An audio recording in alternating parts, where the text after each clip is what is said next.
올 저희가 나누는 주제는 라이프 모델, 인생 모델에 대한 이야기를 함께 나누고 있습니다.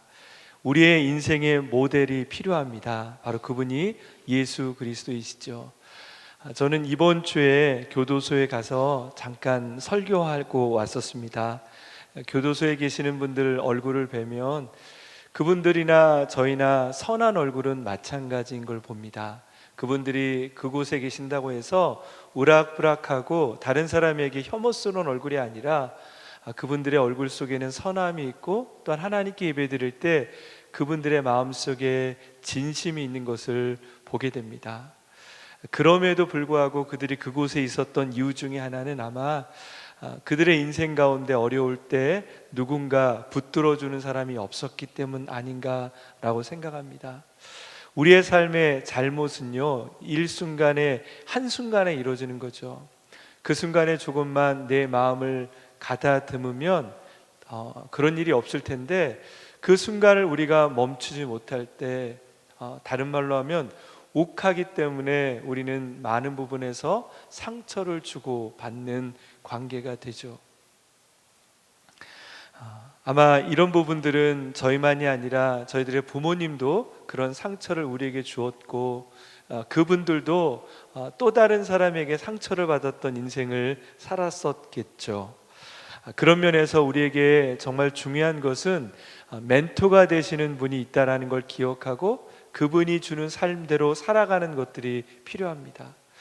물론 우리의 나이가 20대와 30대와 40대, 50대, 60대가 해야 될 일들은 다 다를 것입니다. 하지만 중요한 것은 그럼에도 불구하고 우리가 쫓아가야 될 한 분, 우리의 멘토가 되는 분은 하나님이라는 것을 기억해야 된다라는 거죠. 오늘 본문의 말씀 가운데는 두 번째로 예수님을 따라 살아가는 두 번째 삶으로 회복의 삶을 이야기하고 싶습니다. 고린도 전서를 통해서 바울은 고린도 교회를 향하여서 십자가의 도에 대한 이야기를 합니다. 거짓된 메시지를 전하는 사람들이 고린도 교회에 들어옴을 통해서 그들의 마음이 흔들리기 시작했습니다.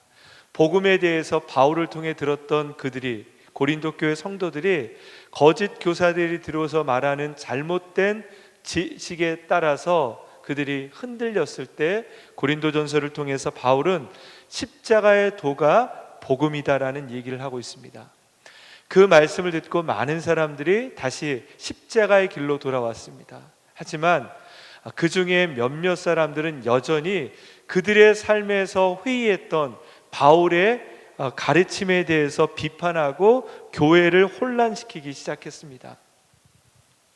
그때 고린도 후서를 바울이 저술해서 편지로 보내게 됩니다. 그래서 고린도 후서의 목적은요, 바울의 사도권에 대한 편지입니다. 나는 하나님께서 택한 종이라는 그 사도권에 대한 것을 고린도 교회에 대해 보내고 있습니다. 그 내용 가운데 나와 있는 본문의 말씀이 오늘 10장 4절 5절의 말씀입니다. 우리가 가지고 싸우는 무기는 육체에 속한 것이 아니라 견고한 요새를 무너뜨리는 하나님의 능력입니다 라고 말하고 있습니다. 오늘 본문 말씀에 나와 있는 것처럼 우리의 삶에 중요한 것은 영적인 전쟁을 하는 게 중요하죠. 여러분, 매일마다 영적인 전쟁을 하시죠. 아침에 일어나서부터 저녁까지 영적인 전쟁들이 얼마나 많은지 모릅니다. 참 힘든 일들이 많고, 또 그 가운데서 어려운 일들 속에서 막 흔들릴 때가 많죠. 오늘 제가 운전하는데 운전하는데 옆에 차선에 있는 일입니다. 어떤 트럭이 그 앞에 차 범퍼를 거의 달 듯 말 듯 하면서 따라가는 거예요. 앞에 차는 외제차인데요, 그 차를 막 쫓아가는데 그 앞차도 결코 비켜주지 않아요. 속도도 내지 않고 오히려 속도를 더 늦추는 거예요. 근데 그 차가 그 옆차선, 그럼 뒤에 있는 차가 옆차선 타가지고 그냥 자기가 원하는 길로 가면 되는데 가지도 않아요. 그 뒤에서 범퍼에 달 듯 말 듯 하면서 헤드라이트를 켜면서 깜빡깜빡하면서 빨리 가라고 그렇게 말하는 그런 사인을 주면서 가는 걸 봤습니다. 지나가면서 제 마음속에 두 분 다 힘들겠다. 마음이 너무 힘들겠다. 앞에 있는 분도 힘들고 사실 위험한 사건인데 그렇게 자신들의 마음들을 힘들게 하면서 도로를 운전하는 그런 분들을 보았습니다. 여러분, 우리의 삶에는 그런 것들이 많죠. 사람들을 비방하고 힘들게 하고 어렵게 하는 그런 일들. 오늘 이 본문의 말씀을 기록하고 있는 사도 바울도 그런 일을 당한 거죠. 자신은 하나님의 복음을 위해서 모든 것도 버리고 주를 위해 따라가고 있는데 그를 비방하는 사람을 나타나서 그를 모함할 때 그의 마음이 어떻겠습니까? 오히려 그들을 향하여서 당신은 거짓 교사다라고 말하고 싶었을 것입니다. 하지만 오늘 본문의 말씀 가운데 바울은 우리가 싸워야 될 따름은 그 거짓 교사들과 싸우는 게 아니다라는 것을 이야기하고 있습니다. 거짓 교사가 아니라 오늘 나와 있는 것처럼 우리가 싸우고 있는 무기는 육체에 속한 것이 아니라 견고한 요새를 무너뜨리는 하나님의 능력, 견고한 진이라고 개역 개정판에는 말하고 있습니다. 여러분, 우리의 삶에는 이 견고한 진이 있다라는 거죠. 그것은 외적인 것이 아니라 우리의 내면 가운데 견고한 진이 있다라는 거죠. 사랑하는 여러분, 오늘 저는 여러분과 함께 나눌 때 이 견고한 진, 영적인 전쟁 가운데서 회복되는 삶에 대해서 같이 나누며 은혜를 누리기를 바랍니다. 회복이라는 단어, 그 단어를 원래 의미로 보면 정상으로 돌아온다라는 것이 회복입니다. 그 연세대대학교 교수님이었던 김주현 교수님이 쓰신 회복의 탄력성이라는 그 2011년 정도에 나왔던 그 책을 꼭 읽어본 분이 계실 겁니다. 거기에 보면 이런 내용이 나옵니다. 교통사고로 전신마비된 한 사람, 그리고 어리서부터 장애를 가지고 태어났던 사람들, 그리고 큰 사업을 하다가 망했던 그런 사람들, 그런데 그런 사람들이 나중에 보면 재기하는 그런 이야기가 나옵니다. 그리고 나서 과연 어떻게 그 사람들이 재기를 할 수 있었는가라는 것을 그분은 연구를 하고 바로 그 이유가 회복성이다라는 얘기를 합니다. 회복의 탄력성이 있을 때 그게 건강한 사람들은 회복이 빠르고 재기가 빠르다라는 얘기를 합니다. 특별히 사회복지학을 공부하는 분들은 이 레질런스라는 단어를 많이 연구를 합니다. 왜냐하면 똑같이 도와줬는데 어떤 사람은 많이 회복이 되고 어떤 사람은 여전히 그 문제 가운데 헤매는 사람이 있다는 거죠. 과연 그게 무엇인가를 연구했는데 그것의 답이 회복 탄력성이라는 거죠. 여러분, 오뚜기가 회복 탄력성이 아주 큰 거죠. 여러분, 오뚜기를 이렇게 쓰러뜨려 본 적이 있으십니까? 예전에 어렸을 때 많이 쓰러뜨려 봤습니다. 근데 이거 꿋꿋이 일어나는 거예요. 여러분 중에서 오뚜기를 완전히 한번 쓰러뜨려 본 경험이 있습니까? 없을 겁니다. 그 오뚜기를 부서뜨리지 않는 한 그것은 일어나게 돼 있는 거죠. 여러분, 우리가 그런 오뚜기라면 얼마나 좋겠습니까?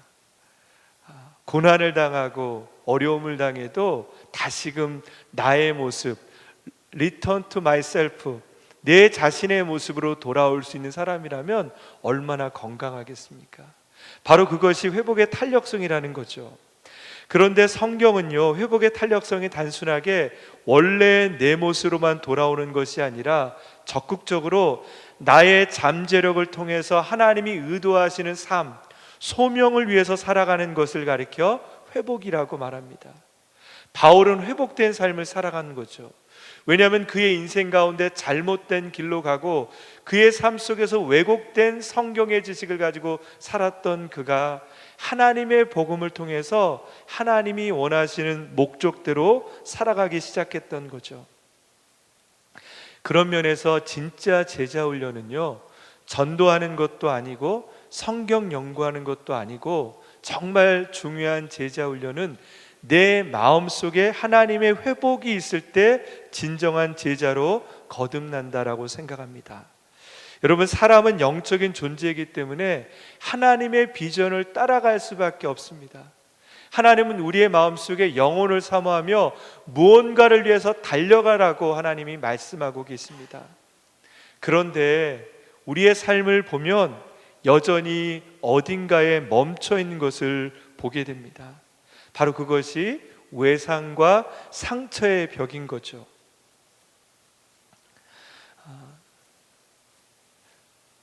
여러분, 사실 저도 이렇게 설교를 하고 있지만 제 자신의 모습을 보면 못마땅할 때가 있습니다.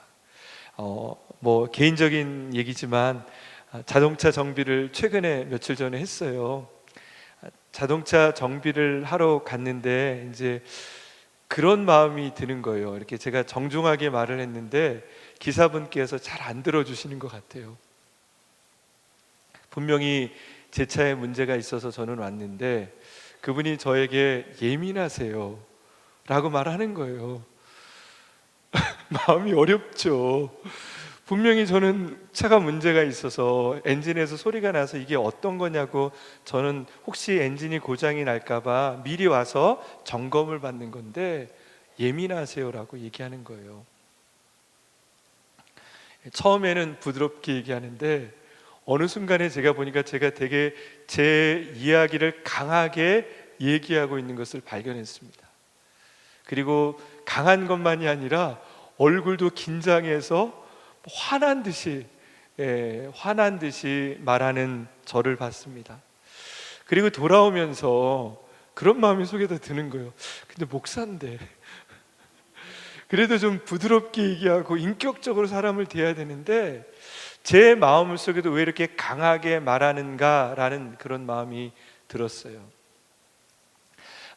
생각하고 돌아오면서 이런 마음이 들었습니다. 제 마음에 여전히 어렸을 때 상처가 저를 붙들고 있구나. 뭐냐면 어머니에게 인정받으려고 노력하면서 어머니가 인정 안 해주면 막 강하게 사달라고 노력하고 애쓰면서 떼쓰며 고집 부렸던 제 모습이 지금도 나이가 들어도 보통 때는 안 나왔다다가 내 의견이 관철되지 않을 때 이런 식으로 나오는구나 라고 생각하면서 마음이 속상하게 제 자신을 보고 마음이 답답했던 제 모습을 보았습니다. 여러분, 우리에게는 그런 모습이 있을 거예요. 하나님의 말씀을 잘 알고 살아가지만 여전히 내 안에는 고집이 있고 외상이 있고 아픔이 있고 하나님의 비전대로 살아가야 된다라고 우리는 알고 있지만 여전히 우리를 붙들고 있는 그것 때문에 우리는 그곳에서 머물러 있음을 보게 됩니다. 사랑하는 여러분, 우리가 하나님의 제자가 된다라는 것은 그곳에서 회복이 되는 것입니다. 내 자신의 모습을 발견하고 원래 내 모습으로 돌아오는 것이며 궁극적으로 그런 모습으로 하나님의 비전을 향해 달려가는 것이 필요합니다. 저희 회복사역을 통해 만난 지 말더 박사님은 그런 회복이 일어나는 것이 어떻게 일어나는지를 뇌를 통해 우리에게 잘 말해 주십니다. 여러분, 뇌 연구를 할 때마다 회복이 어떤 식으로 이루어지는지를 우리가 잘 보게 됩니다. 뇌는 기쁨의 창조물이라고 말하죠. 기쁨은요, 어떤 것이냐면 하나님과 우리의 건강한 관계를 통해 만나는 것이 기쁨입니다. 여러분, 좋은 사람을 만나면 기뻐요. 여자분들이 특히 그렇잖아요. 쓸데없이, 죄송합니다, 제가 볼 때 알맹이도 없는데 3시간 4시간 얘기하고도 어머 벌써 시간이 이렇게 지났어? 아유, 너무 아쉽다. 여러분, 만약에 그 옆에서 아무 관련되지 않은 사람이 거기 앉아 있으면 사실 죽을 맛이죠. 진짜 이분들이 제정신이야? 라고 마음이 들 거예요. 어떻게 아무 쓸데없이 용건도 없이 3시간 4시간 얘기를 할 수 있겠습니까?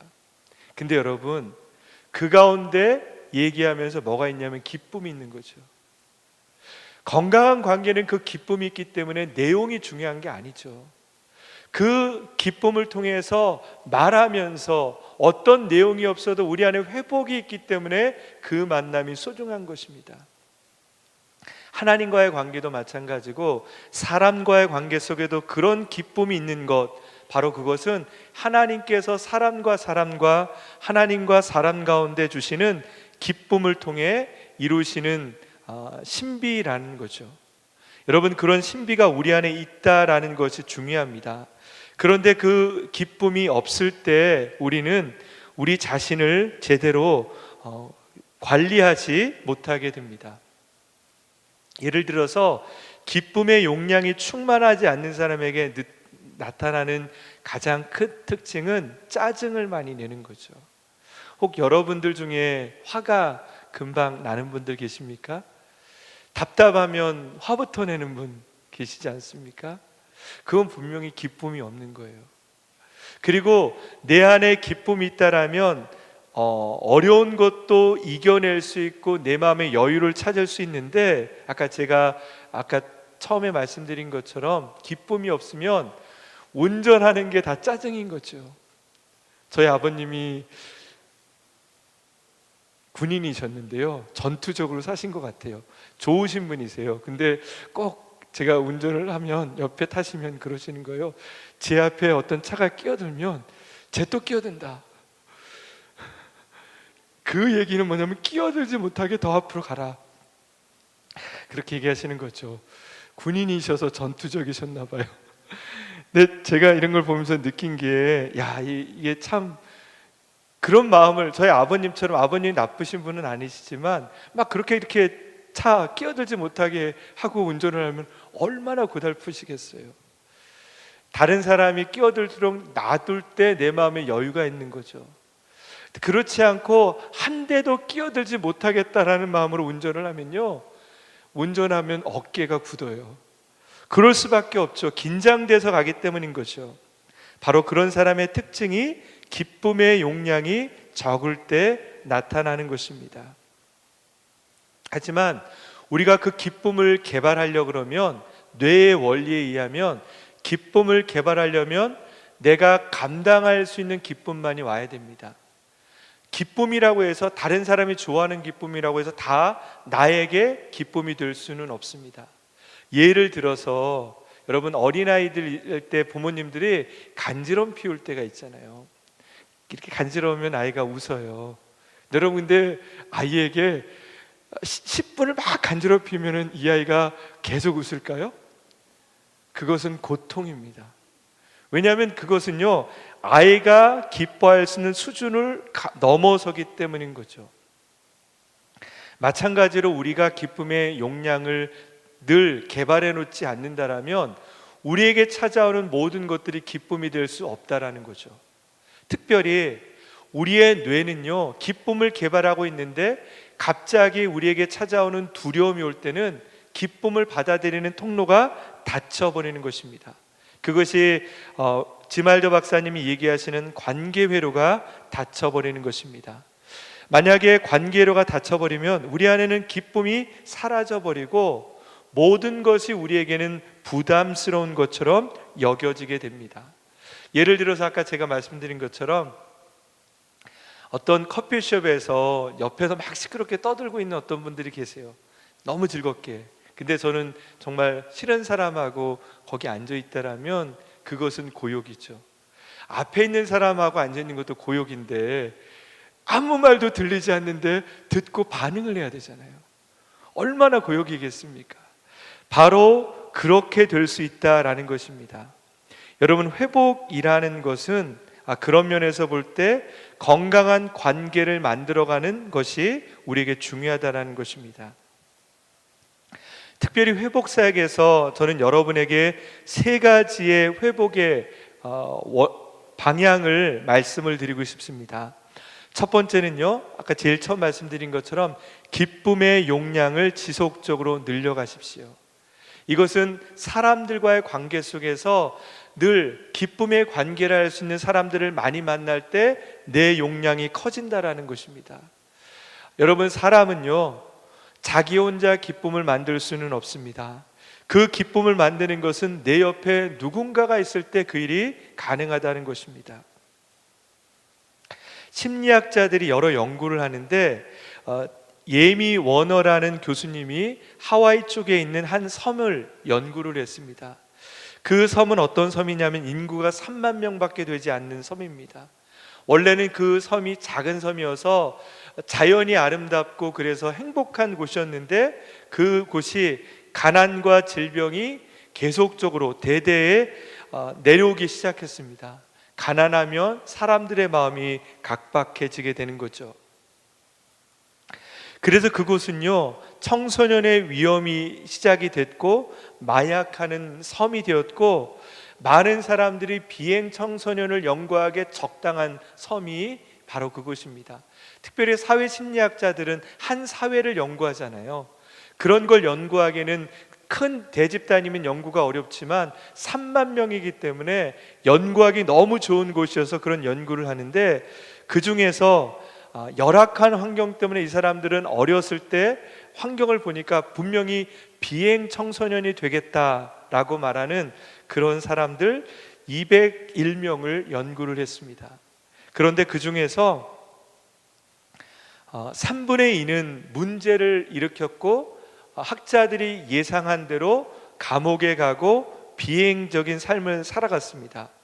그런데 72명은 그렇지 않았습니다. 그 이유를 발견했는데 그것은 단순했습니다. 뭐냐면 그들 옆에 누군가가 그들을 지지했다는 것입니다. 잘할 거야. 잘할 거야. 우리 옆에 분에게 한번 얘기해 볼까요? 잘하실 거예요.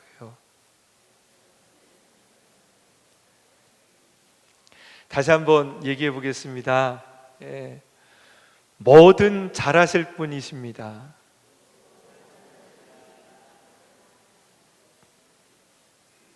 여러분, 그런 말을 듣고 살아간 사람, 별거 아니지만 그런 말을 듣고 살아간 사람들은 학자들의 예상과는 다르게 성공적인 인생을 살았다라는 것입니다. 여러분, 성숙한 인생을 살아가십시오. 건강한 사람을 지속적으로 만나십시오. 그 만남을 통해 우리는 회복의 과정, 즉 성숙의 과정을 가게 된다는 것입니다.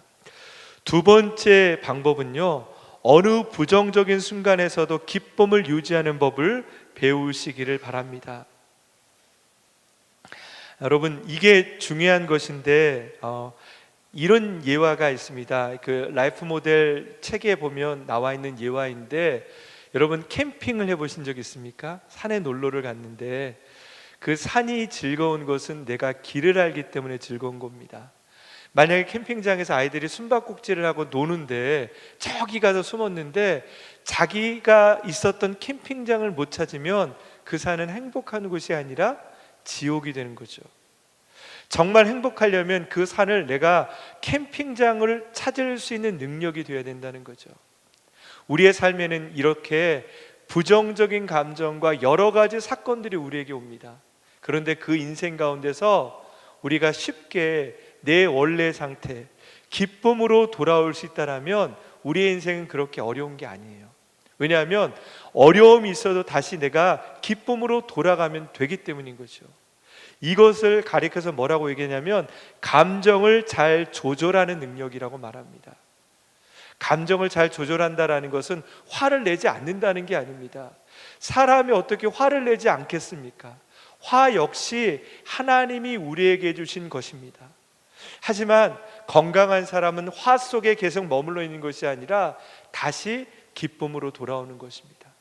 슬펐다가도 다시 기쁨으로 돌아오는 것이 건강한 것이고 감정을 조절하는 능력입니다. 많은 상처 입은 분들은요, 그런 능력을 잃어버리기 시작합니다. 한번 기쁨을 잃어버린 이후에 내가 기뻤던 적이 언제인가 생각하는 분들이 있습니다. 여러분, 그것을 이게 우울증을 조사할 때도 그런 얘기를 합니다. 기뻤던 적이 언제입니까? 그런 얘기를 할 때 아주 먼 얘기처럼 얘기를 합니다. 내 안에 있는 기쁨이 없었던 것처럼 그렇게 생각한다라는 거죠. 여러분, 하나님의 기쁨을 유지하는 법, 그곳으로 돌아가는 법을 배우는 것이 회복하는 가장 좋은 툴이라는 것이죠. 세 번째는 외상에 정체된 나에서 그것을 치유하는 법을 배우는 것이 중요합니다. 오늘 우리가 읽은 본문 말씀에 있는 견고한 진, 바로 그것은요, 외상을 통해 우리 안에 들어오는 거짓인 것입니다. 사탄은 우리 안에 영적인 공격을 할 때 우리 안에 있는 상처를 가지고 우리를 공격하는 것입니다. 회복사역을 다니신 분들은 다 아시겠지만 우리 안에는 A형 외상과 B형 외상이 있죠. A형 외상이라는 것은 내가 경험하지 못하는 상처, B형 외상이라는 것은 내가 왜곡된 어떤 부정적인 사건을 경험했을 때 당했던 그런 상처를 얘기하는 거죠. 중요한 것은 그런 상처를 통해서 내 안에 외상이 생기고 그것 때문에 성숙하지 못하고 기쁨이 회복되지 못하는데, 그 순간에 사탄이 우리에게 그것을 통해 거짓말을 하는 것입니다. 너는 원래 그래. 너는 결코 나아질 수 없어. 제가 아는 분은 돈도 많으신데 좋은 데 가서 이렇게 음식을 드시지 않으세요. 근데 그 이유가 뭐냐면 검소해서라면 이해가 되는데, 그게 아니라 원래 부모님을 통해서 너는 그런 걸 먹을 가치가 없는 사람이야, 그러니까 비싼 거 넌 먹지 마, 그런 얘기를 들었기 때문에 자기도 그런 걸 먹는 게 거북스럽다라는 얘기를 하시더라고요. 여러분, 그것은 우리에게 들어오는 견고한 진이라는 거죠. 다른 사람은 하나님께서 다른 사람은 도와주시는데 나는 안 도와주셔. 여러분, 우리 안에 그런 마음 있지 않으세요? 회복사역을 통해서 오늘 간증하시는 우리 형제님처럼 그분의 인생 가운데 이런 회복이 나타나는 걸 우리가 들어요. 그렇지만 내 인생은 회복이 되는 것 같지 않은 거죠. 여러분, 이런 견고한 진들이 우리의 마음속에 들어와서 우리의 마음을 좀먹는 거죠. 여러분, 감정은 영혼과 연관이 된 겁니다. 우리의 마음속에 부정적인 감정에 사로잡히면 그것은 감정에만 끝나는 것이 아니라 그 감정이 우리의 영혼을 사로잡고 결국 우리의 영혼을 힘들게 만든다라는 것입니다. 사랑하는 여러분, 예수님을 닮아간다라는 것은 우리의 삶에 찾아오는 이 외상과 견고한 진 가운데서 내 자신이 가야 될 길을 분명히 알고 그곳에서 기쁨으로 돌아오는 것을 가리켜 회복이라고 말합니다. 사랑하는 여러분, 회복 예배를 통해, 회복 사역을 통해서 여러분의 인생이 하나님을 향해 나가는 축복이 있기를 주의 이름으로 축원합니다. 여러분은 변할 것입니다. 옆에 분에게 한번 얘기해 보겠습니다. 당신은 변하십니다. 당신은 나아지실 것입니다. 여러분, 우리 인생 가운데 결코 늦은 것은 없습니다. 하나님 안에 있는 사람에게는 그런 회복이 있다라는 것입니다. 오늘 말씀처럼 우리 인생 가운데 하나님의 회복이 계속되는 인생의 길 되길 주의 이름으로 축원합니다. 같이 주님께 기도하며 나가겠습니다.